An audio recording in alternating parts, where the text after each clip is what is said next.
میرے عزیزوں، سب سے پہلی بات یہ ہے، گناہ کا راستہ ڈھلان کا راستہ ہے، نیکی کا راستہ اونچائی کا راستہ ہے۔ ڈھلان کا راستہ چلنے میں تکلیف نہیں ہوتی ہے، ایک قدم کے بعد دوسرا قدم خود بخود پڑنے لگ جاتا ہے، لیکن نیکی کا راستہ اونچائی کا راستہ ہے، ایک قدم کے بعد دوسرا قدم رکھتے ہوئے طبیعت پر زور پڑتا ہے، کمر پر زور پڑتا ہے، لیکن ڈھلان کا راستہ آسان سمجھ کر چلتے رہوں گا تو سوائے گڑھے میں جانے کے اور کچھ نہیں ہے۔ نیکی کا راستہ اونچائی کا ہے، واقعی کمر پر زور پڑتا ہے، لیکن منزل اونچائی ہے، بلندی ہے، جنت ہے، اللہ ہے، آخرت ہے۔ تو نیکی کا راستہ اس لیے مت چھوڑ کہ وہ مشکل نظر آ رہا ہے، گناہ کا راستہ اس لیے مت اپنا کہ وہ آسان نظر آ رہا ہے۔ ابن جوزی رحمۃ اللہ علیہ بہت بڑے آدمی ہیں، بہت بڑے مصنف اور آتھر گزرے ہیں، انہوں نے خود بہت سی کتابیں لکھی ہیں، اتنا لکھا ہے تو پڑھا کتنا تھا ہوگا۔ وہ فرماتے ہیں کہ میں نے زندگی میں سب سے اچھا جملہ جو میں نے پڑھا ہے وہ یہ پڑھا ہے کہ نیکی کرنے میں تھوڑی دیر کی مشقت ہے، نیکی کرنے میں تھوڑی دیر کی مشقت ہے، لیکن مشقت ختم ہو جائے گی، نیکی رہ جائے گی۔ اور گناہ کرنے میں تھوڑی دیر کی لذت ہے، گناہ کرنے میں تھوڑی دیر کی لذت ہے، لیکن یاد رکھ کہ گناہ باقی رہ جائے گا، لذت ختم ہو جائے گی، گناہ باقی رہ جائے گا، لذت ختم ہو جائے گی۔ اس لیے مجھے نیکی کے راستے پر جمنا ہے، گناہ کے راستے سے بچنا ہے۔ اس کو ایسے بھی سمجھا جا سکتا ہے، اللہ تبارک و تعالیٰ نے انسان کے جسم میں دو چیزیں رکھی ہیں، ایک انسان کا جسم ہے، ایک انسان کی روح ہے۔ آدمی گھوڑے پر جا رہا ہے، کار پر جا رہا ہے، یہاں سے اسے سعودیہ کے لیے جانا ہے تو ظہیر آباد سے ایئرپورٹ تک کار میں جا رہا ہے، اور پھر ایئرپورٹ سے لے کر جدہ تک ہوائی جہاز میں جا رہا ہے، جدہ سے اپنی ہوٹل تک، مکہ مدینہ تک، پھر کار میں جا رہا ہے، بس میں جا رہا ہے۔ گاڑیاں بدل رہی ہیں، بیٹھنے والا نہیں بدل رہا ہے، سواریاں بدل رہی ہیں، سوار نہیں بدل رہا ہے، جسم ہے اور روح ہے۔ جسم مٹی سے بنا ہے، جسم کی غذا بھی مٹی ہے، کھانے کے سامان سب کچھ مٹی سے بنتے ہیں، اور جسم کا ٹھکانہ بھی مٹی ہے، لیکن روح اللہ کے حکم کا نام ہے۔ قُلِ الرُّوحُ مِنْ أَمْرِ رَبِّي، روح کی غذا بھی اللہ کا حکم ہے، روح کا سکون اللہ کے حکم سے ملے گا، اور روح کی منزل اور ٹھکانہ بھی جنت ہے۔ جسم بدلتے رہتا ہے، روح نہیں بدلتی ہے، جیسے سواریاں بدلتی رہتی ہے، سوار نہیں بدلتا ہے، ایسے ہی آدمی کا جسم بدلتا ہے، روح نہیں بدلتی ہے۔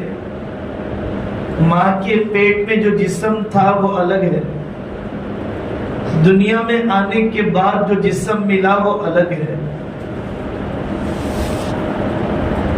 بچپن سے جوانی، جوانی سے بڑھاپے میں آدمی کا ناخن بدل رہا ہے، آدمی کی چمڑی بدل رہی ہے۔ 60-70 سال کی عمر میں کئی مرتبہ پورا جسم آدمی کا بدلتا ہے۔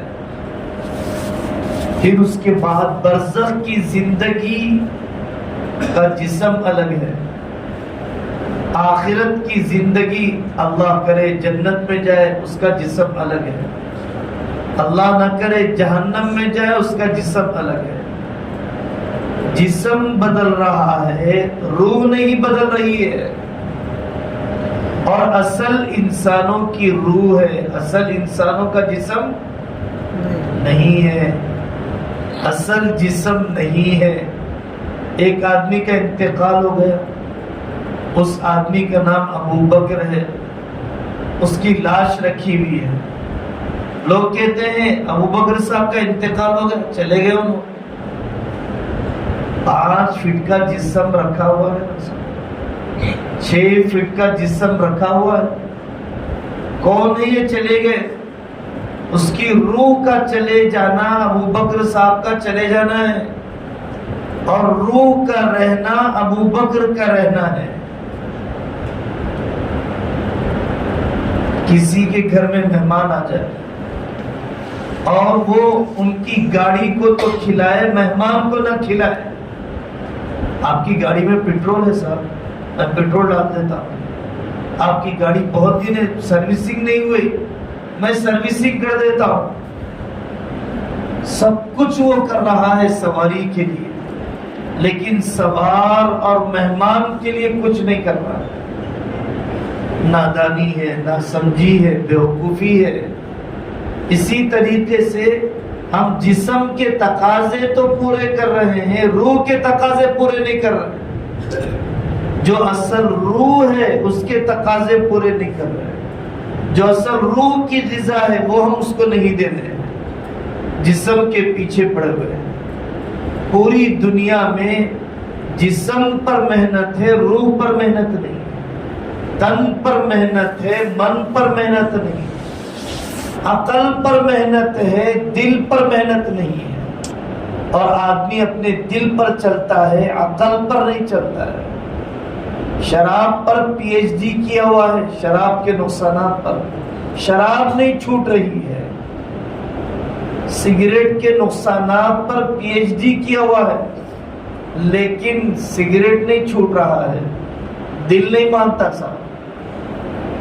گٹکے کی تصویر پر لکھا ہوا ہے 2/2 کینسر کے بعد کتنا سینہ اور آدمی کا گلا بدترین بیماری کا شکار ہونے والا ہے۔ عقل کہہ رہی ہے، لیکن آدمی دل کے ہاتھوں مجبور ہے۔ تو دل پر محنت نہیں ہے، عقل پر محنت ہے۔ یہ ساری بات کا خلاصہ یہ ہے، اپنے آپ کو نیکی کے ماحول پر جمانا ہے۔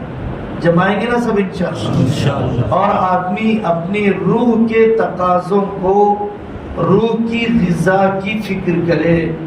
روح کی غذا مسجد ہے، روح کی غذا نماز ہے۔ جسم کھا کر خوش ہوتا ہے، روح کھلا کر خوش ہوتی ہے۔ جسم سو کر خوش ہوتا ہے اور روح اللہ کے سامنے جاگ کر خوش ہوتی ہے۔ جسم ہنس کر خوش ہوتا ہے اور روح اللہ کے سامنے آنسو بہا کر خوش ہوتی ہے۔ روح اصل ہے۔ اس وجہ سے اپنی روحانی تقاضے، اپنے دل کے تقاضوں کو پورا کرنا۔ دوسری بات، آپ نے اتنی لمبی مدت میں زبردست محنت کی، علماء کی صحبت میں آپ نے وقت گزارا۔ اب آئندہ انہی علماء کی صحبت میں اور انہی نیک دوستوں کی صحبت میں رہنے کی فکر۔ خود کو بدلنا ہے تو صحبت بدلنا ہے۔ دوست کو بدلے بغیر میں اپنے آپ کو نہیں بدل سکتا. وَيَوْمَ يَعَضُّ الظَّالِمُ عَلَى يَدَيْهِ يَقُولُ يَا لَيْتَنِي اتَّخَذْتُ مَعَ الرَّسُولِ سَبِيلًا. مکہ مکرمہ میں عقبہ بن ابی معیط نامی ایک کافر تھا. ایک مرتبہ پورے مکہ والوں کو دعوت دینا چاہا. حضرت محمد صلی اللہ علیہ وسلم کو آ کر بھی دعوت دی. آپ نے فرمایا کہ آپ میری دعوت قبول کیجئے, مسلمان ہو جائیے تو میں تمہاری کھانے کی دعوت قبول کروں. تو وہ مسلمان ہو گیا, وہیں پر کلمہ پڑھ لیا. لیکن پرانے دوست ابو جہل کے پاس ملاقات کے لیے گئے. ابو جہل نے کہا کہ تم نے محمد صلی اللہ علیہ وسلم کا دین قبول کیا ہے, جب تک تم نعوذ باللہ تھوک کر نہیں آؤ گے, اسلام نہیں چھوڑو گے, اس وقت تک میں تمہاری دعوت میں نہیں آؤں گا. وہاں سے دوستی پرانی تھی, یہاں سے دوستی نہیں تھی. عقبہ بن ابی معیط اسلام چھوڑ کر کفر پر مر گیا. اللہ ہم سب کی حفاظت فرمائے. تو قرآن نے نقل کیا کہ عقبہ بن ابی معیط قیامت کے دن اپنی انگلی افسوس میں کھاتے چلے جائے گا, کوہنیوں تک پہنچ جائے گا, اور اس سے احساس نہیں ہوگا کہ میں کیا کھا رہا ہوں, اور وہ یہ کہے گا یا لیتنی اتخذت مع الرسول سبیلا, کاش میں نے نبی پاک صلی اللہ علیہ وسلم کو اپنا دوست بنا لیا ہوتا. یا ویلتا لیتنی لم اتخذ فلانا خلیلا, کاش میں نے فلانے کو اپنا دوست نہ بنایا ہوتا. لقد اضلنی عن الذکر بعد اذ جاءنی, اس نے مجھے بہت گمراہ کیا. مجھے نیکی کی بات سمجھائی گئی, لیکن پھر بھی اس نے نیکی پر مجھے عمل کرنے نہیں دیا. تو علماء کی صحبت میں رہیں گے, نیک دوستوں کی صحبت میں رہیں گے, تو پھر یہ ساری نیکیوں کا بچانا آسان ہوگا. آگے کالج کی زندگی میں, کالج میں کیسے کام کرنا ہے اور اچھے دوستوں کا حلقہ کیسے بنانا ہے. اتوار کے دن مفتی صاحب سے درخواست کی, آپ نے جیسے ہمیں چھٹیوں میں سنبھالا, ہم پورے سال ہر اتوار کو 2 گھنٹے کا ورکشاپ چاہتے ہیں, تربیتی اجتماع چاہتے ہیں, ہم ایوننگ ٹیوشن سینٹر چلانا چاہتے ہیں. میں ڈگری پڑھا ہوا ہوں, میں انجینئرنگ کیا ہوا ہوں, میرا بہت سا وقت ضائع ہو رہا ہے, میں ایوننگ ٹیوشن سینٹر چلانا چاہتا ہوں. آپ محلے کے بچوں کو مجھے دلائیے, میں ان محلے کے بچوں کو فلانے سبجیکٹ کو مہارت کے ساتھ پڑھا سکتا ہوں, کمانڈ دلا سکتا ہوں, میں اسپوکن انگلش اچھی سکھا سکتا ہوں, تیلگو لینگویج اچھی سکھا سکتا ہوں, فلانا فن ہے میں منتقل کرنا چاہتا ہوں. کنویں سے پانی نکالو تو اور نکلتے رہتا ہے. اسی طریقے سے جتنا علم تقسیم کرو اتنا علم آتے رہتا ہے. مال کی زکوٰۃ یہ ہے کہ خرچ کیا جائے, علم کی زکوٰۃ یہ ہے کہ اس کو تقسیم کیا جائے. تو آئندہ کا تعلق مفتی صاحب سے رابطے میں رہے, علماء سے رابطے میں رہے. آپ ہمیں بتائیے کہ چیریٹی کے کون سے کام ہیں جو ہمیں کرنے چاہیے, رفاہی کون سے کام ہیں جو ہمیں کرنے چاہیے.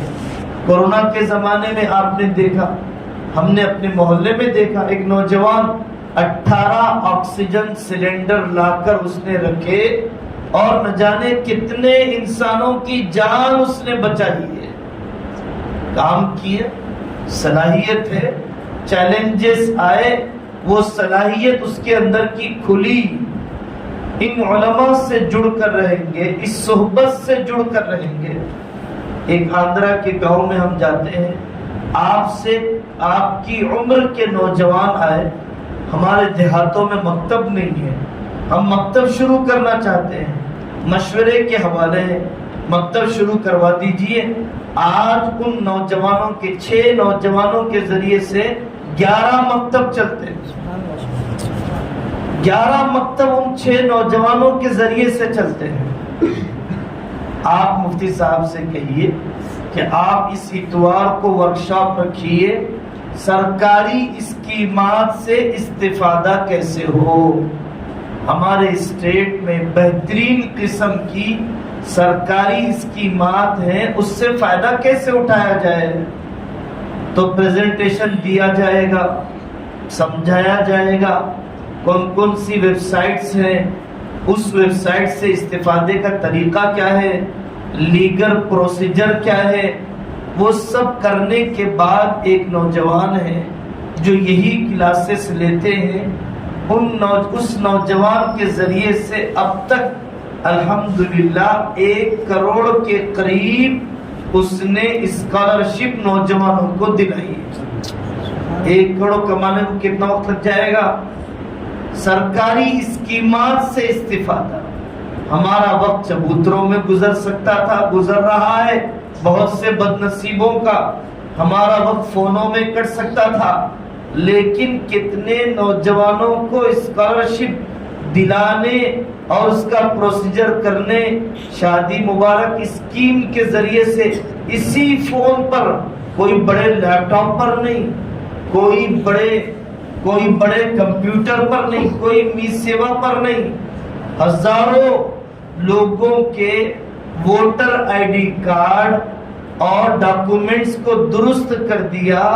علی گڑھ کے اسٹوڈنٹ نے آسام جا کر, جب CAA کا مسئلہ آیا تو علی گڑھ کے 100 نوجوان آسام گئے, اور آسام جا کر وہاں کی سادی سیدھی عوام, زیادہ پڑھے لکھے بھی نہیں, فون آپریٹ کرنے نہیں آتا, انہوں نے 10 لوگوں کے ڈاکومنٹس کو درست کیا, کروڑوں کا بجٹ بچایا, سٹیزن شپ بچائی, حکومتوں کی طرف سے آنے والی رکاوٹوں کا خاتمہ کیا. پڑوسی ملک میں ایک آدمی گزرا ہے, اس کا نام تھا عبدالستار ایدھی, اس شخص کا نام تھا. اس نے ایک مرتبہ راستے میں ایک لاش پڑی ہوئی دیکھی, لاوارث. دل میں چوٹ لگ گئی کہ اس لاوارث لاش کی کفن دفن کی ترتیب بننی چاہیے.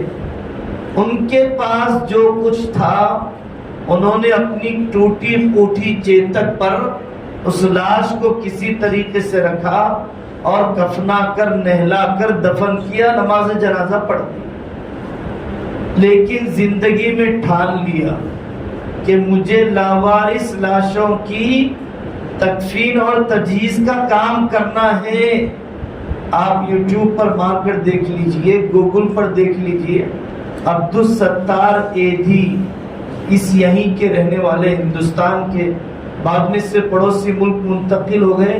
ملک میں ہیلی کاپٹر چلتے ہیں, ہزاروں ایمبولینس چلتی ہیں آج لاوارث لاشوں کی تدفین کے لیے.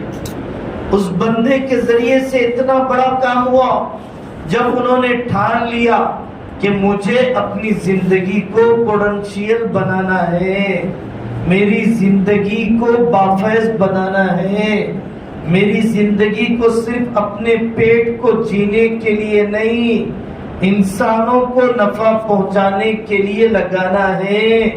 آم کا درخت آم اگاتا ہے, خود کھاتا نہیں ہے, بھینس دودھ دیتی ہے, خود پیتی نہیں ہے. تو یہ جانور اور یہ جمادات دوسروں کی خدمت کرتے ہیں. کیا میں ان سے بھی گیا گزرا ہوں کہ میں خود کھاؤں خود کماؤں, انسانوں کے لیے خدمت نہ کروں؟ آپ کے اسٹیٹ کے ہی بہت بڑے عالم گزرے ہیں, ڈاکٹر معز الدین قادری رحمت اللہ علیہ, بہت بڑے عالم تھے. انہوں نے آج سے 50-60 سال پہلے انٹرسٹ فری بینکنگ سسٹم بنایا. آج پوری دنیا بیاج میں, انٹرسٹ میں, 0 EMI کے نام پر اور انشورنس میں اور اسی طریقے سے لونوں کے دباؤ میں کچلی ہوئی ہے، پس رہی ہے، اللہ سے اعلان جنگ کر رہی ہے، ملک قرضے میں ڈوبے ہوئے، ایک آٹو ڈرائیور قرضے میں ڈوبا ہوا، غربت بڑھتی جا رہی ہے، مہنگائی بڑھتی جا رہی ہے، سوائے چند بنیوں کے کسی کی معاشی حالت بہتر نہیں ہو رہی ہے۔ یہ موجودہ زمانے کے کیپٹلزم کے نقصانات ہیں، مالی نظام کے نقصانات ہیں۔ انہوں نے ڈاکٹر معز الدین قادری رحمۃ اللہ علیہ نے پورا سسٹم بنایا، انٹرسٹ فری بینکنگ سسٹم بنایا۔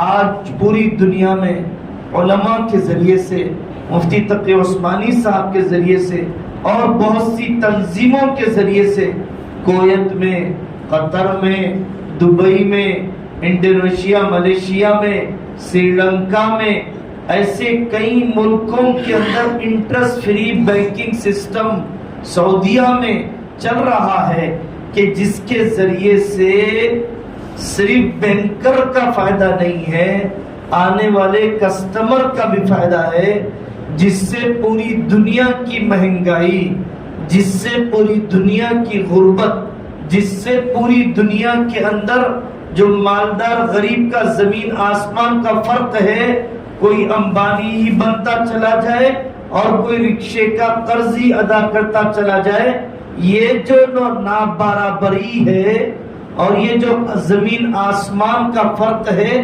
یہ ختم کرنے والا سسٹم انہوں نے بنایا ہے۔ تو وہ بھی کالج کے پڑھنے والے ہی تھے، لیکن علماء کی صحبت انہوں نے پائی تھی۔ آپ کے علاقے میں حیدرآباد میں ڈاکٹر حمید اللہ حیدرآبادی رحمت اللہ علیہ گزرے ہیں، عثمانیہ یونیورسٹی میں انہوں نے پڑھا، مناظر حسن گیلانی سے انہوں نے پڑھا، یہاں سے وہ فرانس گئے اور فرانس جانے کے بعد 1,00,000 لوگوں نے ان کے ہاتھ پر اسلام قبول کیا۔ کوئی مرچ مسالہ نہیں لگایا جا رہا ہے، اور یہ شخص 17 زبانیں جانتا تھا۔ ڈاکٹر حمید اللہ حیدرآبادی رحمۃ اللہ علیہ 17 زبانیں جانتے تھے۔ ان کی کتاب ہے عربی میں، ان کی کتابیں ہیں اردو میں، ان کی کتابیں ہیں فرانسیسی زبان میں، سیرت کی کتاب، قرآن کے ترجمے، پرتگالی زبان جانتے تھے، جرمنی زبان جانتے تھے۔ جب کیمبرج اور یورپ کی یونیورسٹیوں میں جب ڈیبیٹس ہوتے تھے تو ڈاکٹر حمید اللہ رحمۃ اللہ علیہ پرنٹڈ کتابوں کا ریفرنس نہیں بلکہ مانو اسکرپٹ، یعنی لائبریریوں میں جو مخطوطات رکھے ہوئے ہیں، ابھی جو کتاب چھپی نہیں ہے، اس کا ریفرنس دیا کرتے تھے حمید اللہ رحمت اللہ علیہ۔ تو یہ عمر اپنے آپ کو بنانے کی ہے۔ تو میں نے آپ کو بتلایا، کام کرنے کے میدان، تعلیم کا میدان، کام کرنے کا میدان، علاج کا میدان، ایسے ڈاکٹر بن گئے۔ سرکاری ملازمت کی، ایک سرکاری دواخانے میں امانت دار ڈاکٹر پہنچ جائے تو حکومت کی طرف سے دی جانے والی دوائیں صحیح ٹھکانے پر لگے اور ہزاروں انسانوں کو نفع پہنچنے لگ جائے۔ گھٹیا قسم کی ذہنیت، چھوٹے مقصد کے لیے جینے کی ذہنیت سے نکلو۔ اللہ کے لیے جینا یہ بڑا مقصد ہے، آخرت کے لیے جینا یہ بڑا مقصد ہے، انسانیت کے لیے جینا یہ بڑا مقصد ہے۔ اپنے چٹوروں کے لیے جینا، اپنے چٹخاروں کے لیے جینا، اپنے اچھے کپڑوں کے لیے جینا، اپنی اچھی گاڑی کے لیے جینا، اپنے اچھے مکان کے لیے جینا، یہ چھوٹے اور گھٹیا قسم کے مقاصد ہیں۔ ایک صاحب ایک ملک میں داخل ہوئے، انہوں نے انلیگل ایک سامان لے لیا تھا اپنے ساتھ، گانجا، چرس، کوئی چیز لے لی ہوگی، وہ لے کر داخل ہونے لگے تو جہاں پر اسکیننگ ہوتی ہے وہ اسکیننگ کرنے والے نے کہا کہ یہ غلط چیز کیسے لے جا رہے ہو؟ تو انہوں نے کہا کہ $5,000 لے لو۔ تم مجھے رشوت دیتے ہو؟ $50,000 لے رہا ہوں۔ تم میری قیمت لگانے لگ گئے ہو؟ $60,000 لے لو۔ تم میری قیمت کے قریب آ گئے ہو؟ $80,000 لے لو۔ انہوں نے $80,000 اسے دیے اور وہ ناجائز سامان جو ملک میں منتقل کرنا تھا منتقل کر لیا۔ ہر انسان نے اپنی قیمت بنا رکھی ہے، ہر انسان نے اپنی قیمت بنا رکھی ہے۔ اب آپ کو طے کرنا ہے کہ آپ اپنی کیا قیمت لگاتے ہیں۔ کیا آپ کی قیمت بھی اتنی ہی ہے جو اس شخص کی لگائی گئی؟ نہیں، آپ کی قیمت وہ ہے، آپ کی قیمت وہ ہے۔ اور عمر صاحب پالنپوری رحمۃ اللہ علیہ فرماتے تھے ایک انجینئر لڑکا، اسے ٹرین میں ٹی ٹی کی ملازمت ملی اور وہ ٹرین میں سفر کر کے جا رہا تھا۔ رات کے 12-1 بجے ایک انجانا اسٹیشن آیا، ایک بوڑھا باپ اپنی جوان بیٹی کو لے کر سوار ہوا، پورے ڈبے کھچاکٹ بھرے ہوئے، وہ ٹی ٹی کے ڈبے میں پہنچ گیا اور اس نے کہا کہ بیٹا میں بوڑھا آدمی ہوں، میرے ساتھ میری بچی ہے، میں ان بھرے ہوئے ڈبوں میں تو نہیں جا سکتا اور رات کا سفر ہے، صبح کے قریب میرا اسٹیشن آئے گا، مجھے اپنے ڈبے میں بٹھا لو۔ تو اس انجینئر لڑکے نے بٹھا دیا اور وہ ایک کونے میں چلا گیا اور لڑکی کو باپ کو ایک کونے میں بٹھا دیا۔ صبح کے قریب جب اترنے لگا تو بڑے میاں آئے اور آ کر کہنے لگے کہ بیٹا تمہارا بڑا احسان ہے، تم نے مجھ سے پیسے اور رشوت نہیں مانگی، میں اپنی خوشی سے تمہیں یہ پیسے دیتا ہوں، لے لو۔ نہیں بابا جی، میں نے تو اپنی ذمہ داری ادا کی ہے، میں آپ سے پیسے نہیں لے سکتا۔ تو ان بڑے میاں نے کہا کہ نہیں بیٹے، یہ تحفہ میرا دل خوش کرنے کے لیے لے لو۔ اس نوجوان نے کہا کہ ہمیں میرا مذہب مجھے نیکی بیچنا نہیں سکھاتا، میری تنخواہ تو میری حکومت دے رہی ہے، میرا ڈپارٹمنٹ میری ضرورتوں کی تکمیل کر رہا ہے، میں اپنی نیکی کو نہیں بیچ سکتا۔ آپ ان لوگوں میں سے ہیں، آپ ان لوگوں میں سے ہیں، آپ ان بلندیوں کے رکھنے والے لوگوں میں سے ہیں۔ تو میرے عزیزوں، کام کو آگے بڑھانا، اسکول کا کام، MS ایجوکیشن، تعلیم کا اتنا بڑا ادارہ ہے، ہم مردوں کا، مرحومین کا تذکرہ کرتے ہیں، زندوں کا تذکرہ۔ محترم عبداللطیف صاحب، نعیم اللہ خان صاحب رحمۃ اللہ علیہ، امیر محترم کے بڑے چہیتے تھے، انجینئرنگ پڑھانے والا ایک ٹیوٹر، لیکن ارادہ کیا اپنی قوم کو تعلیم سے آراستہ کرنے، ماڈرن ایجوکیشن کو دینیات کے ساتھ لے کر چلنے، اور محنت کرتے کرتے پورے ملک کے اندر MS ایجوکیشن کے برانچز اور اس کے ذریعے سے اپنی نوجوان نسل کو کس طریقے سے تعلیمی میدان میں آگے بڑھایا جائے۔ UP میں ایک بڑے آدمی MLA گزرے ہیں، ان کا نام تھا قاضی عدیل عباسی، قاضی عدیل عباسی رحمۃ اللہ علیہ۔ ان کا تعلق تھا علی میاں ندوی رحمۃ اللہ علیہ سے، ان کا تعلق تھا منظور نعمانی رحمۃ اللہ علیہ سے۔ قاضی عدیل عباسی رحمۃ اللہ علیہ نے اپنے علاقے کے بارے میں مشورہ کیا کہ مجھے مکاتب کھولنا ہے۔ UP کے علاقے میں زراعت کا نظام بہت اچھا ہے، انہوں نے کہا کہ ہم مدرس رکھیں گے، کسان کے پاس پیسہ نہیں ہوتا، کسان سے کٹائی کے موقع پر غلہ لے لیا کریں گے۔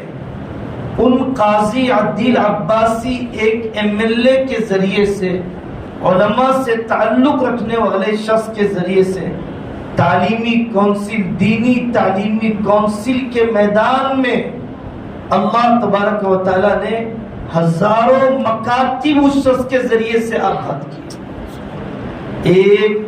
ایک پولیٹیشن لیڈر جس کے پتہ نہیں رات اور دن کہاں پر گزرتے ہیں، لیکن وہی پولیٹیشن جب علماء اور دین کی محنتوں اور نفع پہنچانے کے کاموں کی طرف آگے بڑھتے ہیں۔ آپ مولانا طارق جمیل صاحب کو جانتے ہیں۔ مولانا کو ایک ایسے علاقے میں کہ جہاں پر جسم فروشی کا کاروبار، جہاں پر بے حیائی کے دھندے، جہاں سے ملکوں میں بچیوں کو بھیجا جاتا، مولانا کا ایک دردمند دل ہے۔ مولانا نے محنت کرنا شروع کی، بہت پاکیزہ زندگی کے ساتھ محنت کرتے کرتے ایک دن وہ آیا، ان بچیوں نے تقوی طہارت کی زندگی گزارنا شروع کی، اور اس کے بعد مولانا نے باعزت طریقے سے ان کے نکاح کروائے، اور جن لڑکوں سے نکاح کروایا ان سے کہا یہ میری بیٹی ہے، ہرگز اسے پچھلی زندگی کا تانا کبھی نہ دینا۔ اور وہ پورے گاؤں کو آج مدرسے اور یونیورسٹی میں بدل دی، اور وہاں سے بے حیائی کے کاروبار کا خاتمہ کر دیا۔ کام ہے کرنے کے، ہمیں اس ملک میں رہنا ہے، نفع پہنچانے والا بن کے رہنا ہے۔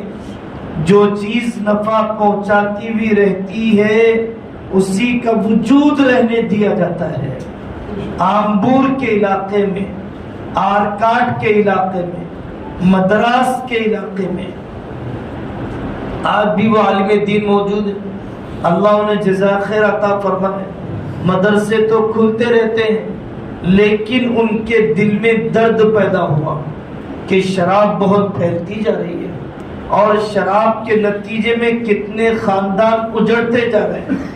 مجھے مدرسہ کھولنا ہے یا آج کل کے الفاظ میں ریہیبلیشن سینٹر کھولنا ہے، شرابیوں کے لیے کھولنا ہے۔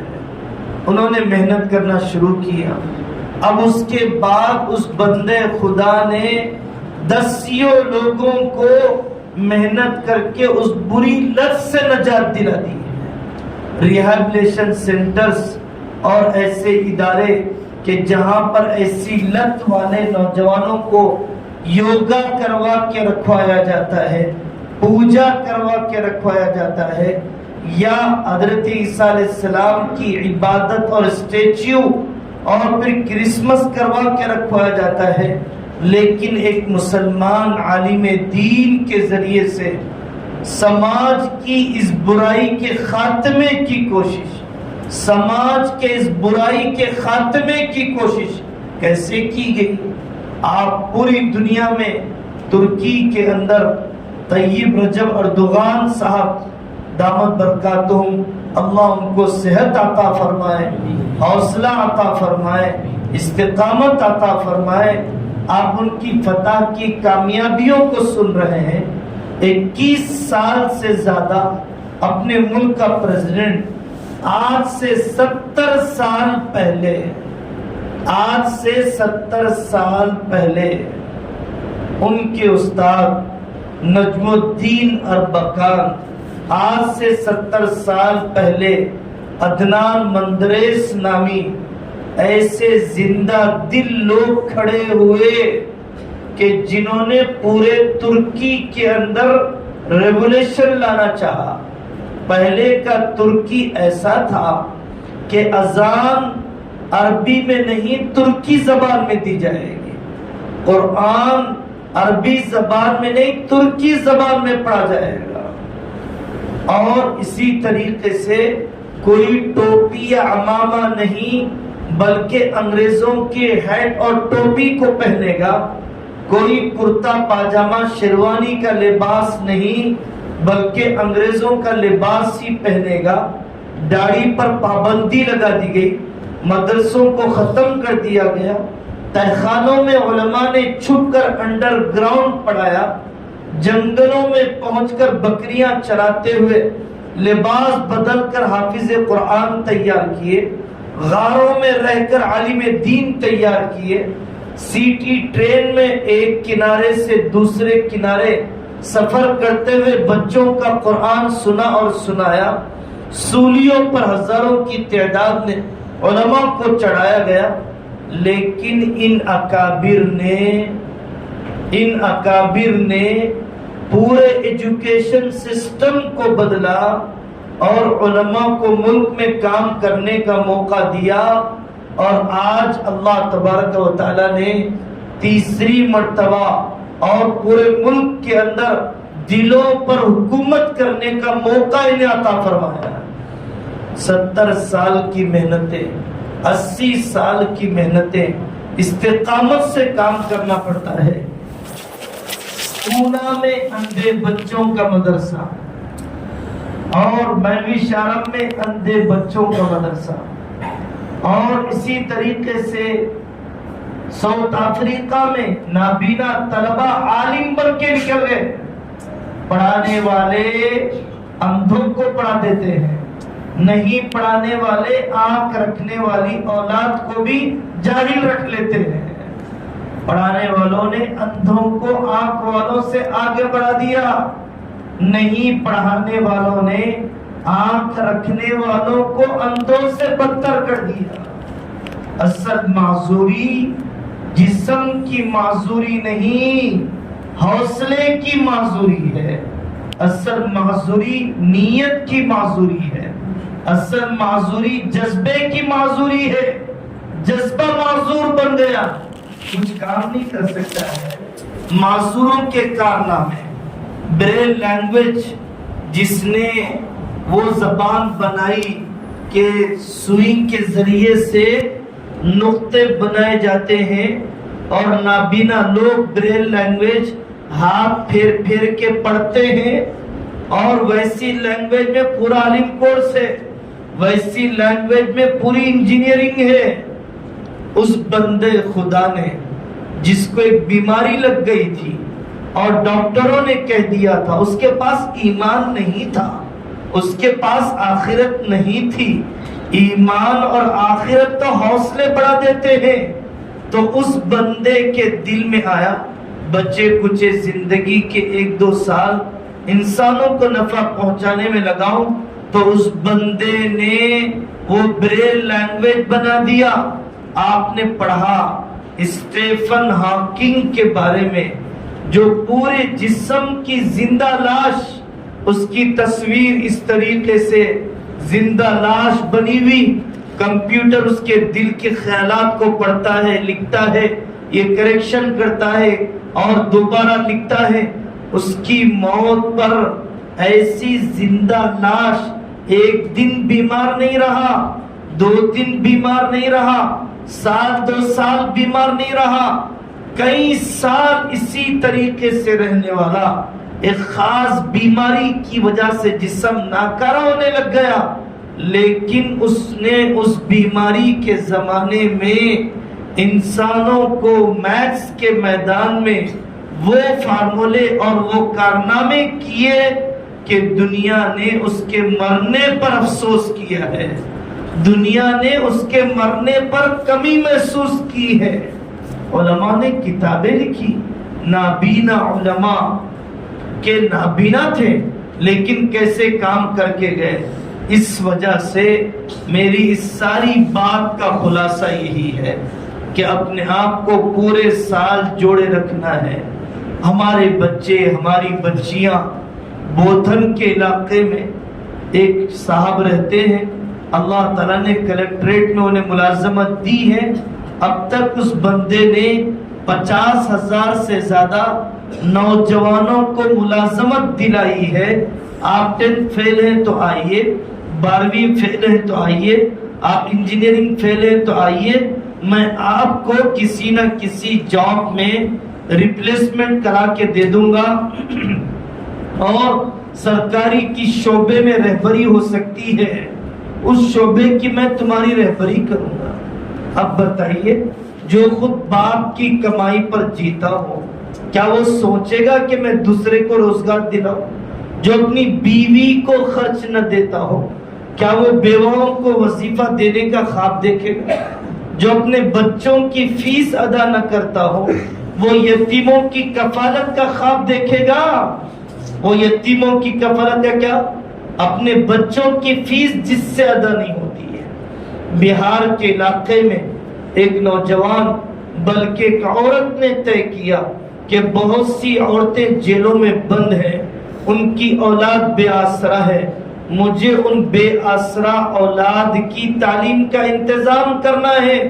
انہوں نے کام کیا، جیلوں میں رہنے والی عورتوں کی اولاد پر محنت کرنا شروع کیا، 10 بے آسرا بچوں کی ترتیب۔ سعید آباد میں ایک عالم دین ہے، وہاں پر بچوں کی جیل ہے، وہ عالم دین وہ بچوں کی جیل میں قرآن مکتب پڑھانے کے لیے جاتے ہیں۔ پولیس کہتی ہے کہ مولانا آپ کے آنے سے یہ نابالغ چور، یہ نابالغ ڈاکے ڈالنے والے اور یہ نابالغ قتل کرنے والے بچے قابو میں آئے، ورنہ ہمارے قابو میں نہیں تھے۔ 15 سال سے کم عمر میں ایسے بھیانک قسم کے جرائم کہ سرکاری عملہ حکومت کا شعبہ پریشان ہو جائے۔ اس عالم دین نے ایک میدان طے کیا کہ مجھے جیل میں جا کر محنت کرنا ہے۔ آپ اپنے ذہنوں سے نکالیے، ہم مائنورٹی میں ہیں، ہم مائنورٹی میں ہیں، ہم مائنورٹی میں ہیں۔ اسلام کب میجورٹی میں رہا؟ حضرت نبی پاک صلی اللہ علیہ وسلم مکہ مکرمہ میں کیا میجورٹی میں تھے؟ مدینہ منورہ میں کیا میجورٹی میں تھے؟ دنیا میں ہمیشہ زکوٰۃ دینے والے زیادہ رہتے ہیں یا حرام کھانے والے زیادہ رہتے ہیں؟ دنیا میں ہمیشہ حیا والیاں زیادہ رہتی ہیں یا بے حیائیں زیادہ رہتی ہیں؟ قرآن میں اللہ نے فرمایا وَقَلِيلٌ مِّنْ عِبَادِيَ الشَّكُورُ، شکر کرنے والے بندے کم رہتے ہیں، تقوی والے بندے کم رہتے ہیں۔ وَإِن تُطِعْ أَكْثَرَ مَن فِي الْأَرْضِ يُضِلُّوكَ عَن سَبِيلِ اللَّهِ، میجورٹی میں ہونا اصل نہیں ہے، آرگنائزڈ ہونا اصل ہے، تعلیم یافتہ ہونا اصل ہے، قوم کی ترقی کے لیے زندگی گزارنا اصل ہے۔ کیا اس ملک کے اندر سکھ قوم وہ میجورٹی میں ہے؟ پارسی قوم میجورٹی میں ہے؟ دوسرے مذہب والے کیا میجورٹی میں ہیں؟ نہیں، وہ آپ سے زیادہ اقلیت کے اندر اور اپنی کم تعداد کے اندر ہے۔ آج بھی مسلمان بہت سے یورپ کے ملکوں میں رہتے ہیں لیکن زبردست تعلیم کے میدان پر گرفت ہے، زبردست تجارت کے میدان پر گرفت ہے۔ حال یہ ہے کہ اگر وہ اپنا پیسہ بینکوں سے نکال دیں تو حکومت کا دیوالیہ نکل جائے، تو تجارت پر، تعلیم پر عقل مندی کے ساتھ انہوں نے پورے ملک کی اکنامک پر ڈومینیٹ کر کے رکھا ہے۔ تھوڑی سی تعداد میں ہے، وہاں پر صرف 2% ہے، وہاں پر صرف 0% ہے، لیکن منظم ہونا، آرگنائزڈ ہونا یہ اصل ہے۔ حضرت یوسف علیہ السلام کنعان میں نکلنے کے بعد جب ایجپٹ میں پہنچے ہیں، ایجپشین سیولائزیشن، آپ اس کی ہسٹری کو پڑھیے۔ ایجپشین سیولائزیشن بہت ہی ایڈوانسڈ قسم کی تہذیب تھی، مورتی پوجا کرنے والی تہذیب تھی۔ حضرت یوسف علیہ السلام کو بادشاہ وقت نے اپنے گھر میں پرورش کی، بیوی نے گناہ کی دعوت دی، انہوں نے اپنے آپ کو گناہ سے بچایا، اپنی عزت بچانے کے لیے بادشاہ نے ان کو جیل میں ڈلوا دیا۔ حضرت یوسف مایوس نہیں ہو گئے، اے عقاب نہ گھبرا باد مخالف سے، یہ تو آئی ہے تجھے اونچا اڑانے کے لیے۔ عقاب جو پرندہ ہوتا ہے، اگر اس کو ادھر جانا ہے، ہوا بھی ادھر کی آئے تو اس کی اڑان اونچی نہیں ہوتی ہے۔ عقاب کو اگر ادھر جانا ہے، ہوا ادھر کی آئے تو اس کی اڑان بہت اونچی ہوتی ہے۔ تو شاعر کہتا ہے نہ گھبرا اے عقاب باد مخالف سے، یہ تو آئی ہے تجھے اونچا اڑانے کے لیے۔ تو حالات ہمیں اضطراری طور پر مکمل مسلمان بنانے کے لیے آتے ہیں۔ حضرت یوسف علیہ السلام نے جیل کے ماحول کو بدلا، اور پھر بادشاہ وقت کو ضرورت پڑی، حضرت یوسف علیہ السلام کے پاس وہ خواب کی تعبیر جاننے کے لیے آیا۔ حضرت یوسف نے اپنے آپ کو پیش کیا۔ ہماری صورتحال بھی عجیب ہے، ہم سے 10th پڑھا نہیں جاتا، سپریم کورٹ کے فیصلے بدلنے کی فکر ہے، ہم سے ایک کرانہ دکان صحیح نہیں سنبھالی جاتی، پارلیمنٹ بدلنے کی فکر ہے، ہم سے 2 بھائی اپنا حساب کتاب صحیح نہیں رکھ سکتے، اور پھر آدمی شکایت کرتا ہے کہ فلانی جگہ پر وزیر اعظم نے اتنے گھوٹالے کر دیے، آپ نے کون سے کم کیے۔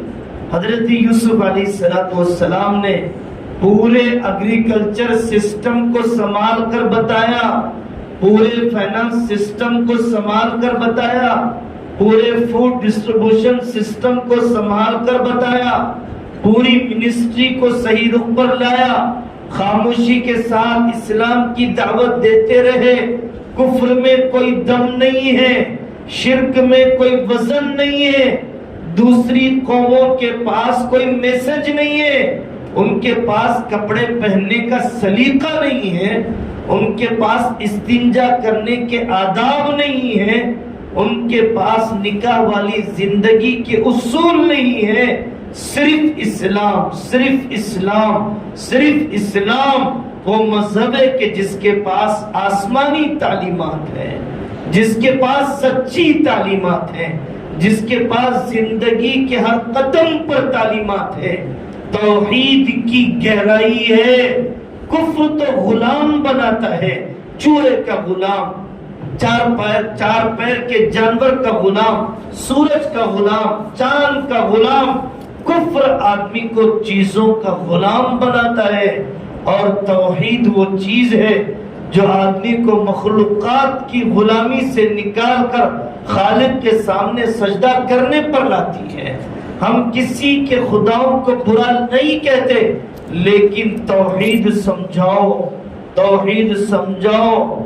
لکھا ہوا تھا ایک جگہ پر کہ اس کی عبادت کرو جس نے چیزوں کو پیدا کیا، کریٹر کی عبادت کرو، کریشنز کی نہیں، بنی ہوئی چیزوں کی نہیں۔ کفر کے دل پر میزائل سے بدتر قسم کا اثر تھا کہ آپ نے ہمارے کفر پر حملہ کر دیا۔ حضرت یوسف علیہ السلام نے دعوت دی، یہ سب کچھ کرنے کے بعد حضرت یوسف نے بتلایا 7 سال جب خوب بارش ہوگی میں دھان چاول غلہ خوب نکال کے بتاؤں گا، اور پھر 7 سال بارش نہیں ہوگی تو میں وہ غلہ اسٹور کر کے بتاؤں گا، اور وہ 7 سال کوئی ہمارے ملک میں بھوکا نہیں رہ جائے گا۔ کیسی مردم شماری کی گئی، اور کیسے ایک ایک بلکہ غلہ اتنا اگایا، اتنی فصل اگائی حضرت یوسف علیہ السلام نے کہ آس پاس کے لوگوں کو تک زائد غلہ دیا جانے لگا۔ دینے والا ہاتھ، فَأَمَّا الزَّبَدُ فَيَذْهَبُ جُفَاءً وَأَمَّا مَا يَنفَعُ النَّاسَ فَيَمْكُثُ فِي الْأَرْضِ۔ نفع دینے والی چیز زمین پر رہتی ہے، نفع دینے والی چیز زمین پر رہتی ہے۔ چبوتروں پر بیٹھنے والے اس قابل نہیں ہیں کہ ان کو اپنے محلے میں کرائے پر مکانات دیے جائیں۔ صرف گاڑیوں کی ریسنگ کر کے اپنی جوانی بتانے والے اس قابل نہیں ہیں کہ اپنی گلیوں سے ان کو گزرنے کی اجازت دی جائے۔ یہ تو بہت ہی چھوٹے مقصد کے لیے جینے والے لوگ۔ حضرت یوسف علیہ السلام نے اس کے بعد اسلام قبول کیا، بادشاہ نے اسلام قبول کر لیا۔ بادشاہ نے کہا اتنا اچھا مذہب میں اپنے وزیروں کو بتانا چاہتا ہوں، اتنے میں سارے وزیر پہلے سے مسلمان ہو چکے تھے۔ اتنا گراؤنڈ ورک کرنا پڑتا ہے اور اتنا بتدریج محنت کرنا پڑتا ہے، تب ملکوں کے حالات بدلتے ہیں۔ اور اہم آخری بات یہ ہے میرے عزیزو، آدمی کو جوانی کا نشہ آدمی کو اس کی صحت کا نشہ، آدمی کو اس کی دوستوں کا نشہ، آدمی کو اس کی دولت کا نشہ، اور کبھی سٹیزن شپ کا نشہ، یہ کہاں کہاں لے جاتا ہے۔ میں اپنے حیدرآباد کے واقعات سناتا ہوں، بہت دور کے واقعات نہیں۔ ہمارے بزرگ دوست ہیں ڈاکٹر عبدالمتین صاحب، انہوں نے بتلایا حیدرآباد میں ایک بچے نے میڈیکل پڑھا، MBBS ہو گیا، اس کے بعد MD کے لیے یورپ گیا، بہت ذہین تھا، اللہ تعالیٰ نے موقع دیا، اور جانے کے بعد چیسٹ اسپیشلسٹ بنا، چیسٹ کا ماہر بنا، سینے کی بیماریوں کا ماہر، اور 4-5 سال کی پڑھائی کر کے بقرعید منانے کے لیے ماں باپ کے پاس آیا، اپنے سینے میں درد محسوس کرنے لگا، اور عید کا دن ہے، کل جائیں گے، کل چیک اپ کر لیں گے۔ جب دوسرے دن جب دواخانے میں پہنچا تو دیکھا کہ پیٹ کا کینسر چیسٹ تک پہنچ چکا ہے، پیٹ کا کینسر چیسٹ تک پہنچ چکا ہے، اور خود چیسٹ کا ڈاکٹر ہے، چیسٹ اسپیشلسٹ ہے۔ میری ڈگری نے میری موت کو نہیں روکا، میری ڈگری نے میری بیماری کو نہیں روکا۔ کتنے ہارٹ اسپیشلسٹ ہیں جو ہارٹ کی بیماری میں دنیا سے چلے گئے، آئے دن واقعات آتے رہتے ہیں، ہارٹ اسپیشلسٹ ہے اور ہارٹ کے مرض میں دنیا سے چلا گیا۔ تیری